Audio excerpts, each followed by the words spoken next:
If you're thinking about building a sports facility, there's a very good chance you're underestimating what it actually takes. And today's guest has seen that mistake cost owners hundreds of thousands of dollars. So before you buy land, hire a contractor, or spend a single dollar, watch this first. I'm going to play the role of someone who has land, has a vision, but has very little experience in sports facility planning, and therefore thinks this is straightforward. Let's see how that holds up. So before we get into the details, let me introduce you my guest today. Hi, Tom. Can you tell us a little bit about yourself, who you are, what you do, and how you got into this field? Yeah, absolutely. Appreciate you having me with you, Auntie. My name is Tom Shay. I'm a civil engineer with Woodard Curran. We are integrated engineering, science, and operations consulting firm doing work around the U.S. My background was in sports growing up. It's essentially all that I did growing up as a kid for the most part, besides going to school. And then I was able to transition professionally to sports parks and recreation facility design. And one of my first projects coming on board with Woodard and Curran almost 20 years ago. And since that time, I made it a specialty of mine, great interest providing new sports parks and rec facilities for communities. Okay. And what type of projects or facilities do you mainly focus on, or do you have some kind of a focus? Yeah, typically for me and us as a firm, we're working on municipal and institutional projects predominantly. Work for a lot of cities, towns around the country, as well as college, university, public, private schools would make up most of our work, and on the occasion, some private development. And you work on fields and courts and lighting and all kinds of facilities, I suppose. Yes. Yeah, exactly. The full scope of what I'll call kind of an exterior outdoor athletic facility. So fields and courts and tracks and all the infrastructure that goes around and beneath with the lighting and the spectator seating and the scoreboards and then all the extra amenities. Okay. And how many projects would you say that you're involved with on an annual level? That's a good question. It varies a bit year to year, of course, but we tend to have several to a handful of projects going on in various stages of planning, design, and construction. Probably could be three, five to 10 a year, depending. Are typically active All right. Sounds like you have your hands full. on occasion. All right. So let's get into it. Let's say I have some land and I have a dream of building a sports facility. How difficult can it be? It's a good question, and probably one of my favorite answers that I'll expand on and probably say a few times during our discussion is it depends. It can be very simple, maybe let's call it a greenfield development that's open land, doesn't have a lot of constraints, probably come back to that as well, but we're looking for constraints a lot. So on the opposite end of the range would be maybe a brownfield redevelopment, which would come with some contamination, or say a site that has some subsurface challenges, or typically the sites that are left for construction of a sports parks rec facility are probably not being used for a higher value, in the sense of financial value, maybe commercial or residential real estate, for example, which might be able to bring more revenue for some. But projects tend to be or could be very difficult with multiple levels of constraints added in. So the site conditions matter a lot in this first phase, I suppose, then. Very much so. I would argue, and again, maybe I'm biased and hold a strong value to what I do as a profession, but a lot of times on construction projects, the site work is the Mm. most risky part, right? Because everything that's above the ground, if you will, can be designed and planned for. Not that those don't come with complications and complexities, but we really need to do a good job of understanding what's going on beneath the surface in order to mitigate or reduce those risks or increase the probability of success of the project. Right. And is this something that especially first-time owners or project planners tend to get wrong in the beginning? Yes, it's very easy to get wrong in the beginning, especially for new or first timers, because they want to have success. They want to make progress quickly, right? Quickly, quickly could mean different things, but in many instances is they want to see plans on paper and get a design moving or get something submitted to permitting. And that's where things tend to get off the rails very quickly, particularly as we relate back to the risk of the site work, needing to better understand what's going on the site. And where projects fail in my mind, there are the very specific things like failing on funding or not being able to get permits, but a lot of times that just means you're not implementing the right project, right? Mm. if, and the right project is dependent on many things, the programming, of course, for that particular community or campus or region, along with the specific site constraints that a site might have. It's really, we oftentimes see owners reaching out to vendors and suppliers. Again, how much is it going to cost? One of the first questions, right? What do we want to do? What do we need to do? And how much is it going to cost? It's then very easy to go out and reach out to vendors who might be friends or someone you meet at a conference, or, come across them somehow and get some costs, right? And then many times those costs are pretty focused or maybe short-sighted in the sense of they're not broad enough in Yeah. scope, right? It might be for a particular surface or amenity, and we can't just simply start to add those together. That's part of the process, but we need to do some more planning, and have discussions around what the right project is, understand those constraints, and then hopefully we're advising that owner very early on before they go out and get some costs, for example, from a vendor that are incomplete, sets an expectation or maybe an unrealistic expectation for that project. And then Right. it starts to go down the path, maybe in a little too far too fast. Right. A couple of key words there, like the site work and the costs of the project.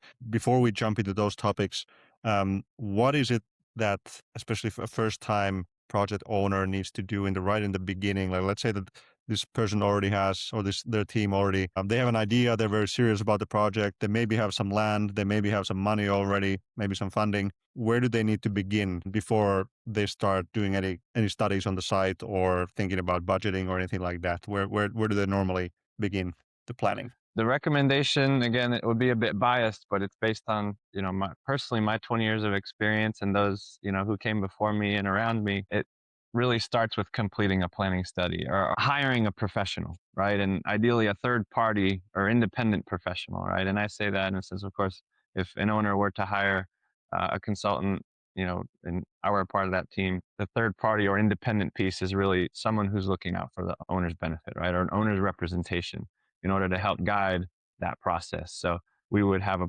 relatively prescriptive process. Mentioned a couple of keywords there, like site works and cost, and we will cover those topics a bit later in the interview. But let's say that I'm a project owner and I'm serious about getting my sports facility off the ground. I have an idea, maybe some land, maybe some money. Where do I begin? What's the first step? It'll sound biased, but based on my 20 years or so of experience and those who efficiently taught me based on their experience, I would advise you hire a qualified professional. And what that qualified professional can be is owner's representative, or provide owner's representation that is more third party, right? We're not completely independent. Obviously, we're hired by the owner, but in this case, we would be looking out for the owner's best interest in, for example, looking at various vendors or suppliers for particular surfacing or project elements that, if they were willing to reach out to one vendor, maybe that vendor may or may not provide the necessary or the desirable products or services that they would want. We might be able to, for example, suggest multiple that would make the project more competitive in their best interest. As Right. one specific example of the value that an independent or an experienced design professional who has experience planning these facilities can provide to an owner. Right. And can you explain to the audience as well, like, because you're a civil engineer and you work for an architect engineering firm, but you also offer the owner's representative services, right? Is that correct? Or Generally, yes. It's it could get into kind of semantics or different levels, but ultimately, when we engage and work for an owner and a client, is we're always going to be looking out for their best interests, right? And in general, as an organization, but also project to project, right? We will operate and perform in a manner that is looking out for the owner's best interests, which is certainly when it comes to performance and quality and standards and safety. And those are some of the things that we're uh, focused on and required to provide. But as an engineer, licensed professional, we have to keep public safety or hold public safety paramount. right. And for a first time project planner, do they look for a specialized owner's rep, or does the architect or an engineering firm typically offer those services? Or how is it managed? I would say in general, I think any engineering architecture firm could and probably would operate in that manner, in the best interest of the owner who they're contract with. And that's an important role in the process. And I think when you have some more owner's representation, or a team member, a team partner in your corner looking out for your best interests. It allows you to navigate the various products and processes and opportunities that are open to implement on your project. Right.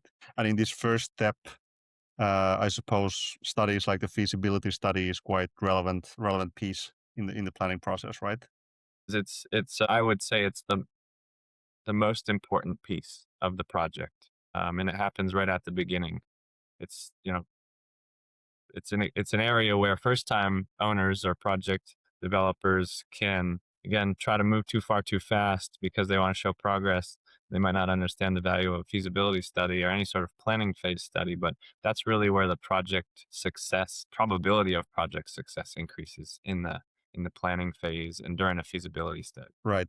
And again, for first time planners, how would you summarize a feasibility study in a nutshell to make people understand why it exists, basically? Yeah, for I can speak from my experience, and it's pretty prescriptive for us, or at least starts out generally where we're completing a site visit, or I'll back up a little bit. We'll kick off the project, right, and try to understand the owner's goals and what their vision is, and sometimes they know very explicitly what they want on a project, and sometimes it's a blank canvas, and we need to help them figure it out. And in both cases, it's okay. And we're used to that sort of a scenario, or range of scenarios. But the feasibility study for me would include a kickoff, understand goals, things like scope, schedule, budget currently anticipated. And then we'll move into a site visit and review existing data that may exist, surveys and maps and utilities, for example, prior site uses. From there, we'll want to complete some form of conceptual layout. Ideally, we get to complete some field investigations based on that conceptual layout, where we want to put a track or a field or courts or lighting or something with foundations. We would want to investigate that further with geotechnical borings and test pits or some form of subsurface characterization. We would follow that up with a cost estimate, or what we're calling an engineer's opinion of probable construction costs in the industry, EOPCC. And then we would look at permitting and the potential permits that the project might require based on what we know at the time or what we learn, and then schedule. So we're really trying to look at what are we working with on site? What's the proposed concept? What's our opinion of the cost based on the schedule that needs to be, they need or want to implement, along with the permitting and the various site constraints. We're really just trying to learn about site constraints early on as possible. Then that further dictates what the design, development, and construction scope. Right. And in the feasibility step, do you also cover things like the market opportunity or the economic impact and business planning and stuff like that, or is that like a separate piece in the process? Yeah, I'd say it depends. It absolutely could be part of it, particularly for the larger projects, right? If we're talking about a mixed use, large development, sports tourism type of big project. Certainly, if it's going to be a uh, large local events or regional events or national events, I think that financial feasibility and market analysis would need to happen as early on as possible. Again, maybe there's a cart before the horse in certain instances of what should come first, but I think it's a bit iterative in that regard. And I think what I would add to that question is related to failed projects. That's the place again in the feasibility and the planning side. Sorry, the planning phase, which I would be focused kind of on the feasibility study piece, but you're talking about the market analysis, let's say, or the financial planning piece. We need to plan the right project, right? And the right project might not be 12 soccer pitches Right. or four, tennis courts, right? It's probably more than that, depending on the type of events you need to run, or it could be less. We don't need that large of a facility, so it's going to fail if it's too big. We can't, keep it operating. I think that's a really important point to make here. Is what's the goal of the planning phase? It's to figure out what the right project is for that owner. Right. And have you had to tell a client directly it, uh, in this step that, this project is not really a good idea for your site conditions or for this area or whatever the reason is? Yeah, which is not always an easy conversation to have, but the way we operate is we're very open, we're very transparent, and we oftentimes get feedback that owners and clients appreciate that, and we take pride in that. It's very important. There's two instances I can share where one's a little bit of a longer story, but the first one is the shorter version, or the shorter story, which is an owner was potentially going to collaborate with a municipality. So a school and a municipality were considering an opportunity to develop a site with some athletic facilities, and they're looking at some different parcels. And we recommended that they did not develop one parcel just because of the extensive constraints environmentally. There were wetlands, there was floodplain, and what really made it more complicated was there was additional levels of ownership. There was, some transportation property or owners next door, and the right of way extended into the existing park. So, long story short, there is that there were numerous constraints that we recommended they look to develop a different parcel than that Mm. particular site. Another example, which I can share, is we completed a planning phase study for a municipality in Massachusetts where they asked us to identify as many sites as possible within certain criteria, within a certain distance from a property that they were trying to supplement services and facilities at.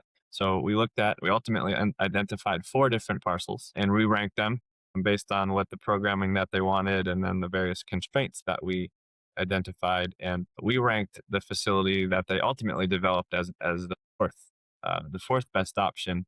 But what we learned is we really need to consider the overall project value, not just the financial value, right? So we maybe assumed wrongly at the time that because that site that they ultimately chose was more costly to construct, and it was more costly in dollars, and it was a longer schedule duration because it was a very complex site. We ranked that as number four prematurely before we understood the overall project value beyond just the financial aspects, right? There were social and environmental benefits to add Right. into the accounting and the equation, which we might want to label triple bottom line, right? Where they ultimately selected that more complicated site, even though it was more costly, even though it was a longer schedule and required some other sites to be developed in support of, being able to phase in this new project. They chose that because it was better for the community. Right. Yeah, that makes sense. So, talking about site conditions and sites in general, let's say that again, my sports facility project idea seems solid after the feasibility stage. I already have a piece of land, like I mentioned, and I thought that would help me in the project. That would give me a head start. Is that true? Like, if you already have a site ready to go, or maybe not ready to go, but you have it at least earmarked, is that already a step in the right direction? Yeah, identifying the site, again, it depends, right? You can do this numerous ways, but having the site identified and having the programming at least partially identified for what your needs are, right? There's always needs and wants, but if you have a site identified and you already have some existing data, which could be utility or easement or surveying, land surveying, topography, various levels of information that we like to use or need. That's all very helpful in starting to learn about the site. If there's any advanced levels of planning documents completed, even if it's a master plan, the master plans are kind of a higher level macro view that we can then use to understand the needs of the community, potential sites, and then start to drill in on that particular site, no pun intended, and learn more about it. And then that definitely feeds the process and leads to a more higher probability of success. And is that kind of like the due diligence you do before you actually visit the site in person and check it out, or how does that process look like normally? Yeah, we'll tend to request any and all information that an owner has on their project site, which some instances it's, hundreds of years of records, and in other instances they know nothing. Or maybe they had records and they can't find them, or their basement flooded where they had old drawings, right? Like we've kind of heard it all at this point, but we will always start with reviewing existing data and requesting existing data and asking a lot of questions. I tend to lead with a long list of questions that would support a kickoff meeting with an owner to learn about their site, learn about their goals, and then see how that fits in with what they're currently planning. Or with our experience, many times we are looking for constraints on the desktop, right? We're looking at mapping for wetlands and floodplain or different types of soils, again, all the different types of constraints, as well as past site uses. Sometimes, parks are on sites that we're old commercial or industrial sites that, could have contamination from, historical industrial processes. And an owner might not be thinking about that when they Yeah. have their initial discussions and planning with stakeholders. But when we get in the mix, we can start to look at, okay, what was that site's prior use? Before we go out into the field and do investigations, part of our desktop study would be looking at what those prior uses were, and that might again inform or start to push our project or our investigations or our feasibility study in a certain direction. Again, to learn more about the site and understand what constraints we have to work within. You kind of think of it as we're going to work from the bottom up, as opposed to, many instances projects are envisioned as sort of a top down, maybe a creative vision or theme, and then that kind of cascades through the process. But we try to approach it in many instances from the other side of things, the bottom up, right? What's going on in the ground? What utilities do we need? Where can we partner with other utilities or departments to make a more impactful multi-objective project? So it's just a different way to go about it, and we like to think that it's more successful in providing a more clear understanding of actual project costs earlier on when we start from kind of that bottom up approach. But honestly, the best projects are probably when we can do both of those things and collaborate with the creative visionaries from the top down, and then the infrastructure led type of solutions and minds from the bottom up, and then collaborate with that group. That's probably where we'll have the most success as a project team and an owner. And is it a best practice for the project owner to be prepared and look for the right documentation for the first meeting so that you can get a good start for your investigations? Yes. A dream scenario would be to have a project owner come in with a box or a thumb drive of data that shows what went on that site historically. And it already has borings or test pits or prior uses in construction, and we have good records. Because ultimately, that's where we start: is how do we learn as much as possible about the site and its constraints, and learn about the site constraints, right? It's really, I'll generalize it as that: learn about the site constraints, so then we can use our experience in past project work to help have a bit of a crystal ball, right? So the more the owner brings to us, the more time we can spend reviewing that information and coming up with potential or conceptual solutions, instead of spending time trying to gather that information. Right. So it's a win-win for both because the project owner as well saves a lot of time and I suppose money as well in that in the process. So yeah, Absolutely. Yeah. yeah, yeah, right. And how is that reality? Does that happen often that they come with the perfectly uh perfect little box with all the right documentation, or is it the opposite? It's typically the opposite. I will say there are some owners have great records, right? And they won't show up with it on day one, but they'll provide it when we ask for it. In most instances, it's somewhere in the middle where, they'll have some form of records, and then we need to do some, extensive research. We'll do the research to the extent we can with public databases, and then they'll do some research on their end for their own records, and we'll bring all that together and see what we have, and then plan accordingly from there. So it's a pretty typical process to have an owner providing some form of documentation and records to us. We'll gather the public database stuff typically because we're used to doing that and we know where all that information lives. And then we'll bring all that together. And then the next step with them is to interview them and their stakeholders to understand better what their needs and wants are for the project. Right. All right. So I'm starting to understand that there's a lot more work before the construction even begins. So let's move on to the next topic, which is the money part. So let's say that I'm the first time project planner again, and I'm looking at the construction costs online, for example, and I feel like I have a rough idea what this facility development project will cost. Is that a good way to do it? Am I on the right track, or what are the downsides of doing that? Absolutely on the right track, because I think hopefully, an owner, and certainly the more sophisticated owners who have gone through these types of projects, will know that there's a lot of different pieces of the pie or pieces to the puzzle that influence the final construction cost. I think it's a great idea to go out and search on the internet for for vendors and products, and kind of tried and true products and innovative opportunities. That's all very important, and understanding some level of their cost is, of course, also important, so you understand if it's a reasonable consideration for your project. I think what's great is doing that cost planning early, before you even have a budget, for example, where you're better informing your budget, right? A capital improvement plan, for example, would benefit greatly if we could do a feasibility study to inform those costs, right? Because that should be a higher probability of success of having enough money in the bank account to Right. pay for the improvement, right? But in many cases, there might need to be a quick internet search, and that an owner might put an estimated cost into a plan of some sort or develop a budget that is incomplete. And I think that's where the advice would be. And I think it's probably pretty common now. Is just be careful what you see on the internet, right, or what you find on the internet. And then with the advent of AI, you can get a lot of information, but it's not always true or applicable to your project, right? I think in Right. many instances, you might be searching for construction costs for, say, a project that's much larger than yours, which say that's X dollars per square foot of surfacing. Well, it's very different unit cost at 1 million square feet, than 100,000 square feet, right?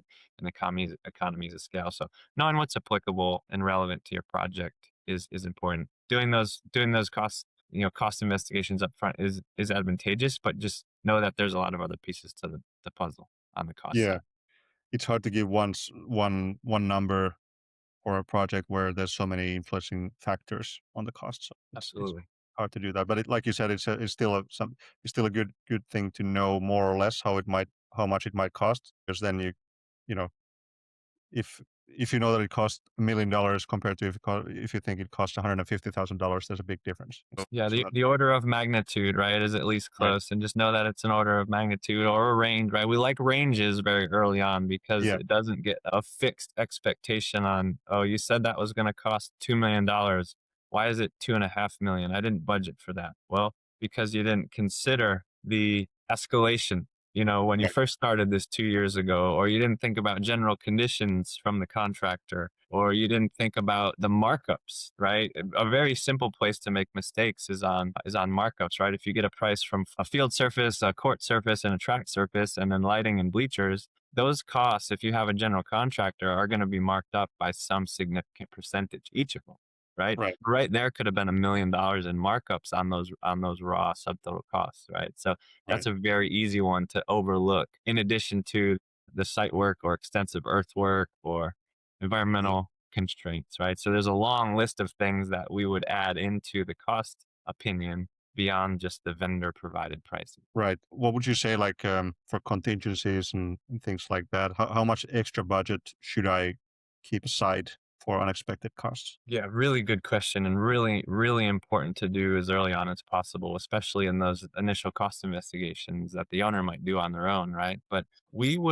there's a bit of a prescriptive cost estimating process, and I certainly won't recite it perfectly now, but there's some best practices or kind of, off the top of mind, a preliminary conceptual or schematic phase, however it's labeled, cost opinion should carry no less than 25% contingency. It could be 30, could be a bit more, right? It really depends on just being smart back to how much you know about the site, right? How Right. how good are your costs? Are they relevant to today, right? Or 4 years from now, when you might get to do the cost and escalate it to that. And then how complete is your scope of work, right? We have very detailed cost opinions with many line items, and that allows us to more comprehensively think through the process. So we're going to be more confident that we have the scope right, and then we're adjusting quantities here or there. But I think 25 early on in the project, absolutely need at least 25% contingency. As we complete design development and know more, the scope becomes more clear, we'll Mhm. tend to drop that contingency down. I think it's a great kind of best practice to have at least 5 to 10% contingency, even during construction, Right. either as part of the contract as a contingency allowance or outside of the project, just to be sure that you can cover any unexpected changes during construction. And a lot of times those if they don't come from an incomplete design, which we certainly would hope not to provide or expect not to provide. A lot of times it comes from unforeseen conditions in the subsurface during the site work. Right. What costs do especially first-time owners typically forget to include? This one will be a long list for me, Yeah. unfortunately, but that's why I'm happy to have this conversation, because we want to have this list be captured and owners have more successful projects, right? So the list could include contractor markups, general conditions such as temporary facilities, erosion sediment controls, and just project administration and management on the general contractor side. Often projects, particularly these days and depending on the geography, have very extensive stormwater quality and flow attenuation requirements. That's a specialty kind of on the site civil side that we provide. But it's such an important part of the project implementation, but also the permitting and approvals is focused on stormwater. And we have a bit of a crystal ball based on our experience on what the stormwater might include, so we expect to get that estimated closer earlier, right? But you don't know a lot of that until the design development happens. But the other things that owners could forget about are challenging subsurface conditions, which we don't always know. But again, our experience says if we're in a coastal East Coast US, there's a high probability that you have some form of geotechnical challenges or environmental challenges on your site. Just suburban or urban redevelopment, historical filling, and we many times have extensive geotechnical programs or processes necessary to implement a project, right? So the geotech and the environmental pieces for dealing with those potential differential settlements on site or the disposal of contaminated fills are in part of that earthworks, as is working in floodplains. We can't fill in a floodplain. It might look like you have a great open site to build on, but if it's in a floodplain, we can't necessarily do the cutting and filling most efficiently or cost efficiently because we might have to if we're going to fill one area, we'll have to cut another, and that's more earthwork that they're not contemplating. Right. Others might be easements, utility easements, or other site utility service upgrades. In many instances, particularly on the sports lighting front, the site might not have sufficient electrical service for the new systems. So that's an easy and significant cost to not think about or not learn about until later on. Right.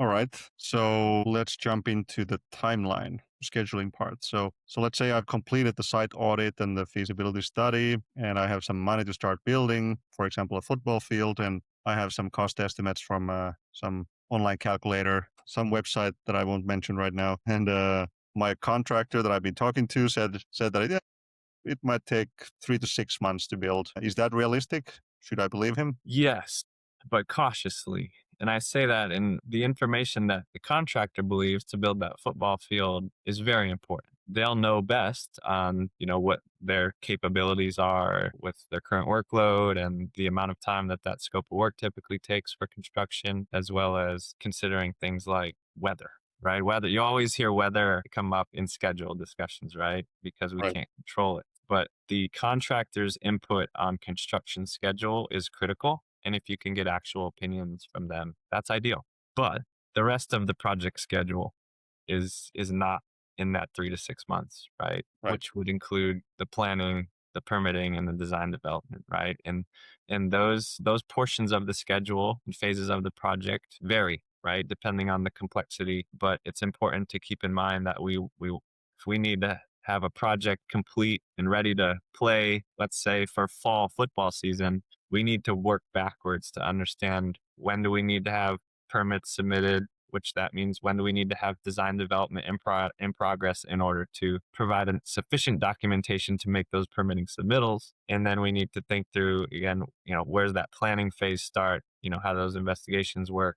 How does maybe in the northern portions of the U.S. we need to think about winter and how the planning study might include surveying or site investigations. When can we get that done? Can we do that in the winter? Or so we want to work backwards is the point, from implementation or when the field needs to be ready to when we really need to start planning and working through design development permitting schedule. So that 3 to 6 month construction is probably pretty accurate for a standard typical football field.